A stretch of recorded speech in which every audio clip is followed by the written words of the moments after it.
Communicating is the main part of the game, and I feel like today we didn't do a good job with that. Like we got to have all 11 people on the same page, and today we didn't communicate well at all. On those 2 touchdown passes, specifically, what went wrong there? Like I said, just, everybody getting the same exact check, Like if you have one guy that doesn't get it, it can result in a big-time touchdown. So we didn't get it around to everybody, and it resulted in 7 points.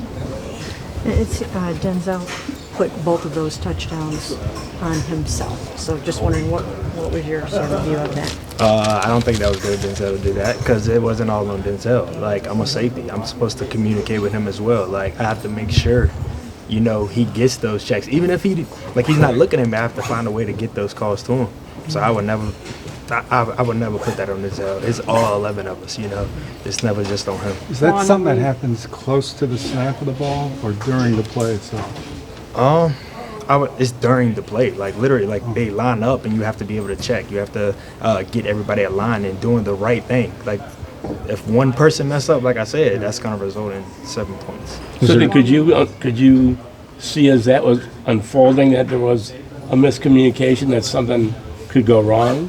You never walk into it assuming that something's going to go wrong. Like once you make a call, you have to lock in, and then you make the call and then you have to play the call. Like it's that simple, And then once you get your eyes back on the quarterback, and then once the plays start, everyone has to do their job. It's that simple. Was there anything new or different about that procedure that led to you and Denzel not being on the same page on those 2? No, there's nothing.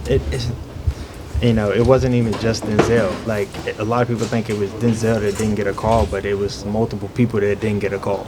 And like me and Denzel just gotta make eye contact before the play. Like I can't just assume he know, or he can't assume that I know. We just have to communicate together. Juan, when we talked to you on Monday last week, you talked about all the reasons to be optimistic at 2-6 and the hopes for the team, but at 2-7 now, heading into the bye, like what are you still thinking in that regard, and how do you think your guys' collective mindsets? Like I know a lot of people are going to assume that we're just going to lay down for everybody. We're not going to do that. Like we have guys in here that's willing to fight regardless of the record. Each and every week it's supposed to be 1-0. Like it's that simple. Like our record is not where we want it to be, but we got to attack each and every day like it's the first game of the season. How do you balance then the bye week? It's a week that you want to rest, but it's also you're going into it off a loss and with a record that you're not proud of. How do you balance that out? Yeah, it's going to be tough. I mean, we got to sit out a whole week with a nasty taste in our mouth, but we're going in tomorrow. We get a chance to watch that film, and we got to, wash it away. Like, it's hard to say that, but we got a whole week ahead of us. So we get to meet our family, recover, take care of body, and when we get back, we just got to keep it going. Juan, considering the expectations that you guys came in with the season, outside looking and seeing where you're at right now is surprising. So just, where do you think it's gone wrong? That's a good question. I really don't know. Like it's just we have to get all 3 phases doing their job at a high level, and today I would say the defense we didn't play to our standards. Like if I'm being completely honest, like we gave up points that we shouldn't have gave up. We beat ourselves. Like I don't think they beat us, and it's that simple.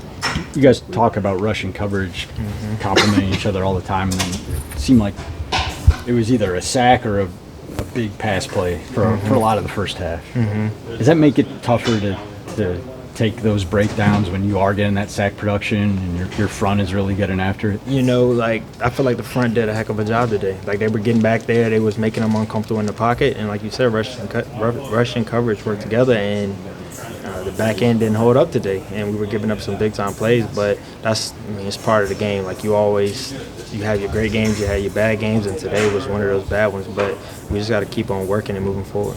Juan, obviously the trade deadline's coming up on Tuesday.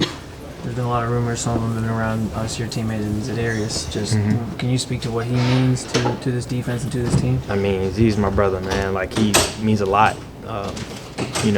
Like everybody's gonna feel it. Like if he's leaving here, it's gonna hurt. He means a lot. He gets back there. He brings a lot of energy. He's one of the leaders of our defense. But I wish nothing but the best for him. Like it's gonna be tough. It's gonna be tough losing a guy like that. Thanks. Thanks, Juan. Thank you.